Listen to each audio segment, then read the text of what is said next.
In a town where fear silences truth, one girl's defiance becomes everyone's courage. The story begins in a small suburban town in the Midwest, where 17-year-old Jasmine Carter has just moved with her family. Jasmine is a bright, athletic, and determined young woman with a passion for martial arts. Her father, a former Marine, has trained her in self-defense since she was a child, instilling in her the confidence to stand up for herself and others. Despite her skills, Jasmine is quiet and reserved, preferring to keep to herself as she adjusts to her new school. The town, however, is not as welcoming as it seems. Beneath its picturesque surface lies a deep undercurrent of racial tension. A local gang, known as the Iron Fist, has been terrorizing the community, targeting people of color and anyone who stands in their way. The gang is led by Derek Viper Malone, a ruthless and bigoted man in his mid-20s who thrives on fear and intimidation. One afternoon, as Jasmine walks home from school, she notices a group of gang members loitering near the park. They're loud, aggressive, and clearly looking for trouble. Jasmine keeps her head down, hoping to avoid any confrontation, but her presence doesn't go unnoticed. One of the gang members, Troy, a hot-headed teenager with a chip on his shoulder, calls out to her with a racial slur. Jasmine ignores him, quickening her pace, but the gang follows her, taunting and threatening her. The gang corners Jasmine in an alley, blocking her path. Derek steps forward, smirking as he looks her up and down. "You lost, girl?" he sneers. "This ain't your neighborhood. You don't belong here." The other gang members laugh, clearly enjoying the situation. Jasmine remains calm, her heart pounding, but her mind focused. She knows she's outnumbered, but she also knows she's not defenseless. Troy steps closer, trying to intimidate her. "You think you're tough, huh? Let's see what you got," he says, shoving her shoulder. That's when Jasmine makes her move. With lightning speed, she grabs Troy's arm, twists it behind his back, and sweeps his legs out from under him. He crashes to the ground, stunned and humiliated. The other gang members freeze, caught off guard by her reaction. Derek's smirk fades, replaced by a look of anger. "You're gonna regret that," he growls, signaling for the others to attack. What follows is an intense and well-choreographed fight scene, as Jasmine uses her martial arts skills to take on the gang. She moves with precision and grace, dodging punches and landing powerful kicks. One by one, the gang members fall until only Derek is left standing. After Jasmine has successfully defended herself against multiple gang members, using her martial arts training to overcome each attacker, Derek Viper Malone remains as the final opponent. Enraged by witnessing his gang members defeated by a teenage girl, Derek's anger and humiliation drive him to dramatically escalate the confrontation. In a moment that transforms the nature of the fight, he pulls out a knife and lunges at Jasmine, shifting what was already a dangerous situation into a potentially lethal one. This introduction of a weapon marks a critical escalation in the narrative. Despite the increased danger, Jasmine demonstrates remarkable composure under pressure. Rather than panicking, she draws upon her extensive martial arts training, maintaining focus even as the stakes rise dramatically. Her response showcases not just physical skill, but exceptional mental discipline, qualities her father instilled in her through years of training. The fight sequence that follows is described as precise and tactical. Jasmine doesn't simply overpower Derek. Instead, she strategically maneuvers to neutralize the most immediate threat, the knife. Using her training, she executes a disarming technique, successfully knocking the weapon from Derek's hand. This moment represents not just a physical victory, but symbolizes her refusing to be intimidated even when faced with deadly force. After disarming Derek, Jasmine delivers a final decisive strike that completely incapacitates him. The physical confrontation culminates with Derek sprawled on the ground, thoroughly defeated. This visual tableau, Jasmine standing over the fallen gang leader, creates a powerful image that reverses the power dynamic established at the beginning of their encounter. What elevates this scene beyond a mere physical confrontation is Jasmine's verbal assertion of her dignity. Standing over Derek, she delivers the thematically significant line, "You don't get to decide who belongs here, and you don't get to scare me."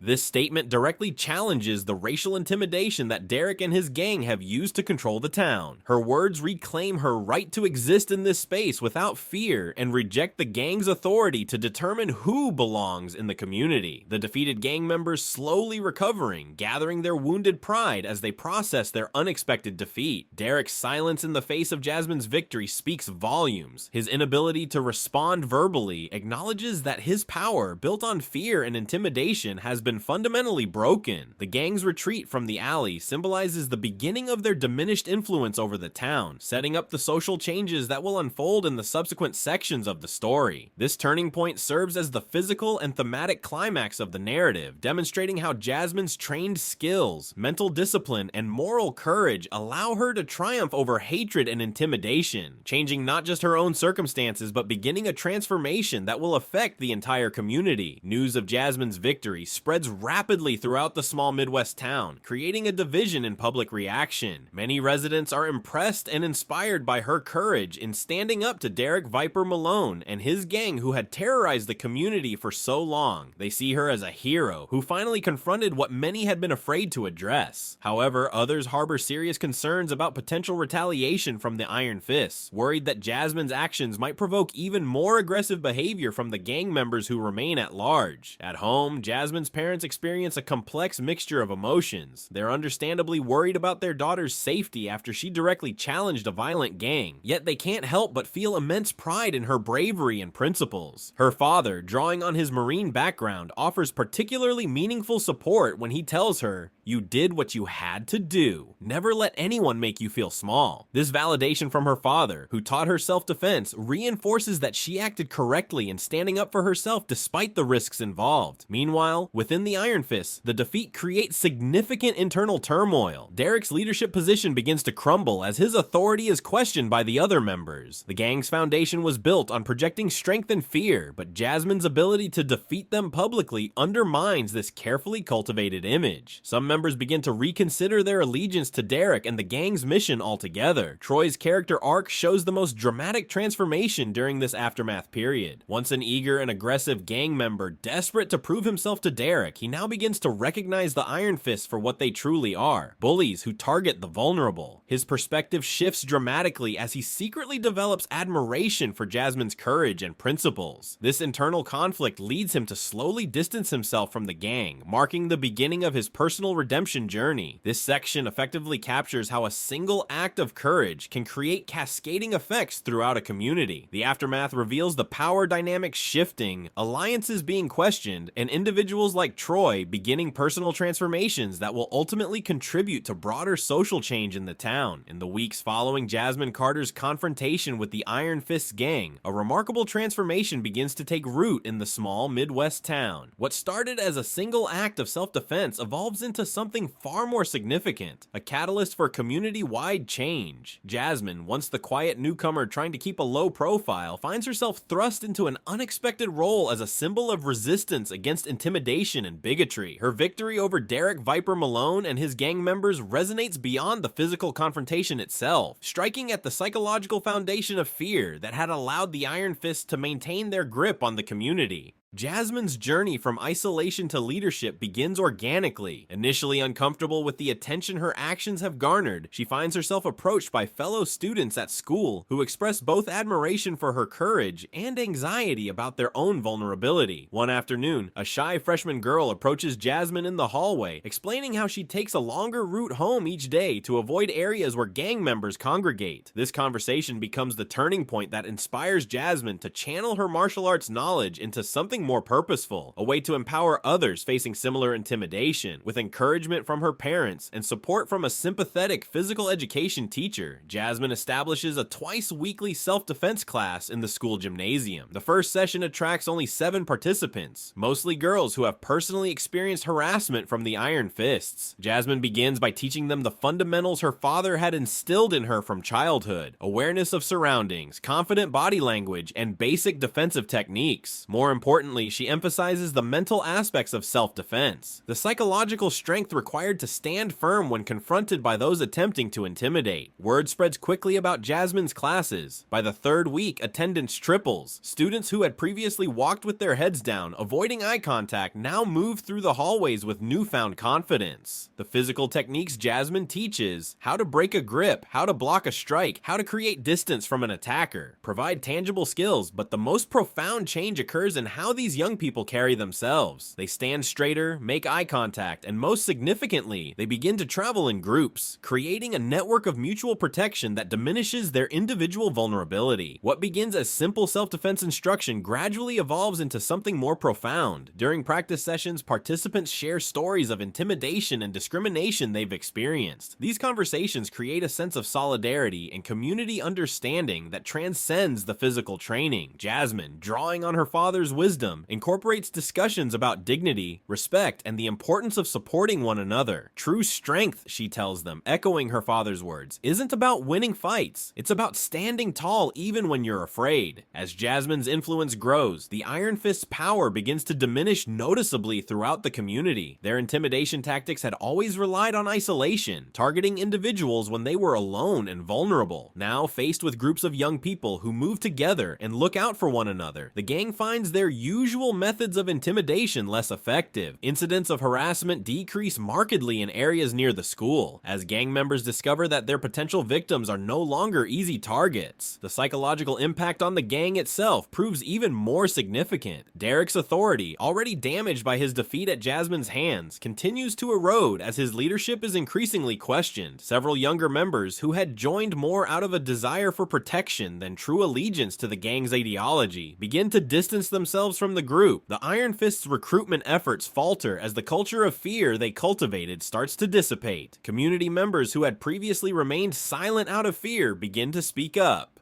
An elderly shop owner who had been paying protection money to the gang for years finally contacts the police. A middle school teacher organizes a community meeting to discuss neighborhood safety initiatives. Parents who had previously forbidden their children from using the public park reclaim this space, organizing family activities and community gatherings. Each small act of resistance builds upon the others, creating a momentum that further undermines the gang's influence. Local law enforcement, previously criticized for their inadequate response to gang activity, finds themselves pressured into action by this groundswell of community engagement. Anonymous tips about gang operations increase, providing police with actionable intelligence. A particularly significant breakthrough comes when information about a storage facility where the Iron Fist keep weapons leads to a raid resulting in multiple arrests, including Derek himself. Facing multiple charges including assault, extortion, and weapons possession, Derek and several high-ranking gang members are removed from the community they had terrorized for so long. Among the most profound transformations in the wake of Jasmine's stand is that of Troy, the hot-headed gang member who had initially confronted her with racial slurs. His humiliation during their first encounter plants a seed of doubt about his place in the gang and the values it represents. Witnessing Jasmine's subsequent impact on the community forces Troy to confront uncomfortable truths about his own choices and the person he has become. Troy's journey toward redemption begins with simple observation. From a distance, he watches Jasmine's self-defense classes grow in popularity. He notices how she interacts with others, not with dominance or intimidation as Derek did, but with respect and encouragement. This stark contrast between leadership styles makes him question the path he has chosen and the role models he has followed. After weeks of internal conflict, Troy makes the difficult decision to approach Jasmine. He finds her alone after a self-defense class, most participants having already left. Their conversation is initially tense and awkward. Troy struggles to articulate his thoughts, his apology emerging in halting phrases and averted eyes. Jasmine, though initially guarded, recognizes the genuine remorse in his demeanor. She doesn't immediately offer forgiveness, but instead challenges him. Words are easy. What matters is what you do next. This exchange becomes pivotal for Troy. He begins to attend Jasmine's classes, sitting silently at first in the back of the room. His presence initially creates discomfort among other participants, many of whom recognize him as a former gang member. Jasmine, however, uses this as an opportunity to demonstrate one of her core principles, that people deserve second chances when they genuinely seek to change. Troy's participation evolves from passive observation to active engagement. His knowledge of the gang's tactics and psychology proves valuable, offering insights that enhance the group's understanding of how to avoid and defuse potentially dangerous situations. Troy's transformation extends beyond the self-defense classes. He begins to speak with younger students who might be vulnerable to gang recruitment, sharing his experiences and and warning them about the reality behind the Iron Fist's facade of power and belonging. This outreach represents a direct challenge to the gang's ability to replenish its ranks with new members, further weakening their influence in the community. As months pass, Jasmine's initial self-defense classes evolve into a broader youth leadership program. With support from school administrators impressed by the positive changes they've observed, she develops a curriculum that combines physical self-defense with conflict resolution strategies and community service initiatives. Students who complete the program organize neighborhood watch groups, volunteer to escort younger children safely to and from school, and participate in community beautification projects in areas previously dominated by gang graffiti. The program attracts attention beyond the town itself. A regional news station runs a feature story on the community's transformation, interviewing Jasmine and several program participants. A representative from the state attorney general's office visits to learn more about this grassroots approach to addressing gang influence. A nearby town facing similar challenges sends observers to study the program with the intention of implementing something similar in their own community. Jasmine's parents, watching their daughter's evolution from new student to community leader, provide steadfast support while ensuring she maintains balance in her life. Her father, drawing on his military experience, helps her develop strategies for sustaining the program without burning out. Her mother ensures that amid all her new responsibilities, Jasmine still has time for her studies and occasional moments of normal teenage life.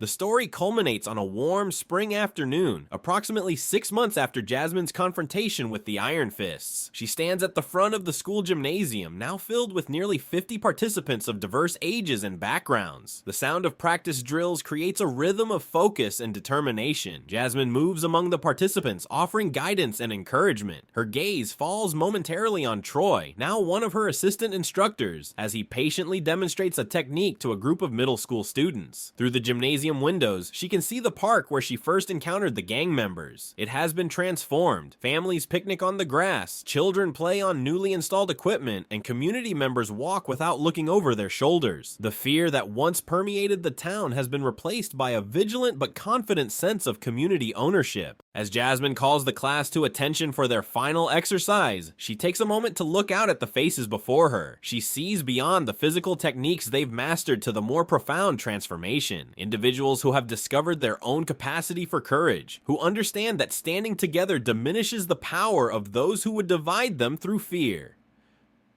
The strongest stance, she tells them, echoing the wisdom her father shared with her, isn't about how you position your feet or hold your hands. It's about how you hold your heart and mind. It's about standing tall even when you're afraid and standing together even when others try to divide us. The story concludes with this image of Jasmine truly standing tall, not just physically in her martial arts stance, but as a leader who has helped transform her community from one defined by fear to one characterized by courage, unity, and mutual respect. The town still faces challenges, and the work of building a truly inclusive community remains ongoing, but with each person who learns to stand tall against intimidation, the foundation grows stronger. Jasmine's individual act of courage has blossomed into a movement that continues to ripple outward, changing lives and reshaping the community's future one person at a time. Message: no one has the right to make you feel inferior, and sometimes the strongest weapon you have is the belief in yourself.